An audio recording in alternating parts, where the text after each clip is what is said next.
The ridge board is missing the cap, the ventilation cap that goes over on the top.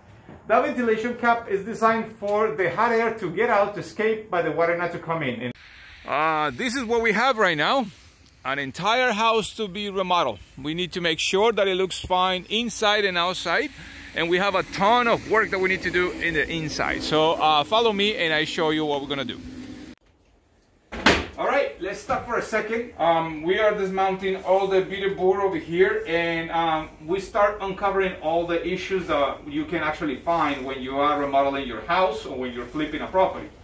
Now, there are important issues, there are some cosmetic issues, but the most important ones for me are the structural issues. The structural issues are the ones that are going to give you problems no matter how much or how beautiful is your finishes. If these problems are not fixed in the beginning, everything is going to be compromised. Everything is going to get damaged one way or another. Let's start with this. I'm finding that as we remove all this beater board over here, back in the days, decades ago, it looks like, they just went ahead and cut all the support that they had for these beams over here, and they went ahead and put a window. Now, the problem with that is that you are taking all the strength of the wood, of the timber that is here to support the structure, right? Normally, you have to have a header over here that will transfer that weight into the ones on the side that have to be double, and transfer that weight to the bottom, to the plate, and to the foundation. That's the important thing. So this has to be fixed because a big issue with your remodeling. When you find that somebody just opened that cut into the surface, into the outer wall, and just put a window, you have to make sure that whenever you do something like that, you have enough support. A nice header, double support on the side so you can transfer the weight. Now, the other thing that you're going to find is that huge perforations like these ones are not recommended. You need to make sure that you know how to handle perforations, because if you have this perforation over here, plus the lack of continuity with your supports, you are messing up with the integrity of the strength of the building. That is a big issue. Now, another issue that you normally find in older houses like this one is that on the ceilings they used to use, in this huge span, they used to use like 2x4s or 2x6s. In this case, we have 2x6s by 16s.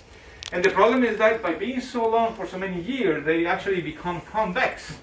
And that is another issue, because if it is convex, everything is going to look kind of weird and not straight. So what we're going to do is, once we take all this beater board out and we expose all this structure, we're going to start fixing all the concerns that we have.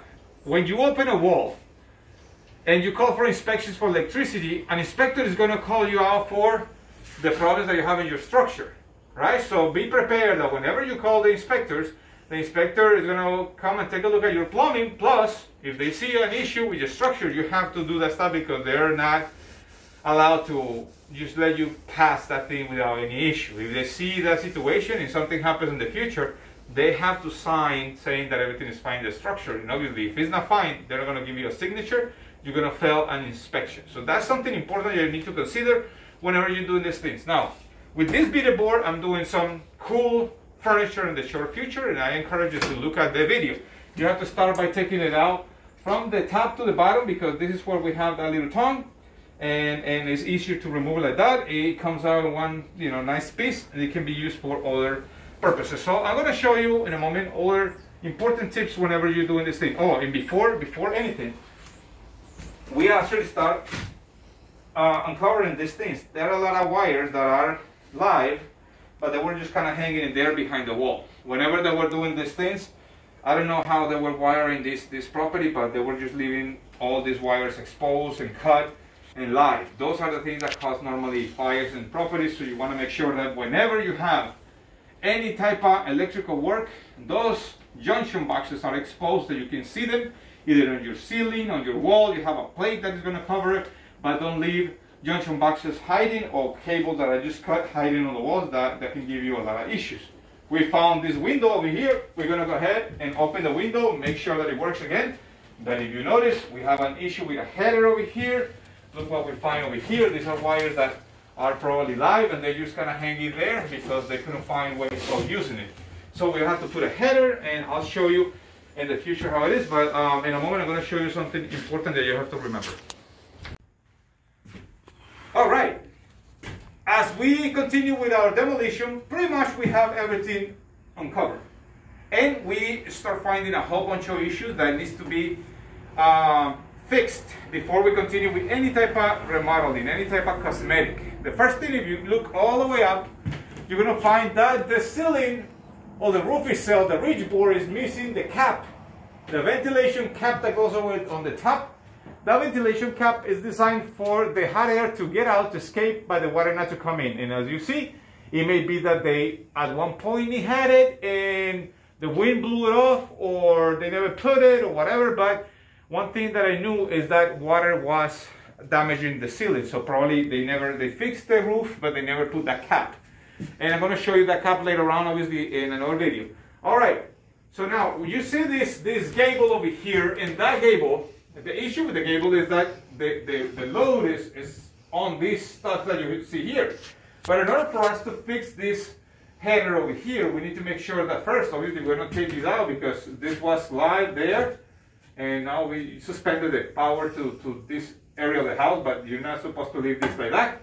The next thing is that the header that was here, the header that has to be here has to be done in the right way, and that's why we're going to support the load of those vertical studs over there. Support the load first, do the work that we need to do, and then let it rest back again in the proper way. So we need to fix that carefully. The same thing on the other side, we need to fix it carefully, and overall work with electricity in the right way. There are a few things that need to be, I like to separate the electricity in the house. Sometimes people mix outlets and lights in a different way, but I like to dedicate outlets, breakers to a particular section. So, for the lights inside the bathroom, I'm going to have a breaker. For the outlets, I'm going to have a different type of breaker. And overall, you know where the power is coming, so you don't, mix it up. That's the way I like it. That's the way I tell my electrician to do it. And, so far it's good. As long as you pass code, you're good to go. One more important thing is that because we have this huge span in between these things, like, 30 inches over here, we want to make sure that we have 16 inches in the center of this 2 by 8 by 16. We have like about 14 feet across, and you are not supposed to take these beams out because the entire roof will collapse on you. So you want to make sure that whenever you do your adjustments, you go ahead and put your boards first, and then you remove the old ones if they are too crooked. If not, you can actually sister them, and that's it. They will work great. So those are the things so far that I'm finding over here. Obviously, electricity is not supposed to be the way they did it over here in a wet area. You're not supposed to have a whole bunch of outlets over there, but that's the excitement of doing remodeling. You want to make sure that you do the stuff in the right way. If you have any questions, any comments, please let me know. Subscribe, hit the little notification bell, and I'll see you in the next video. Stay tuned because we're going to put a ton of videos about this property. Bye-bye.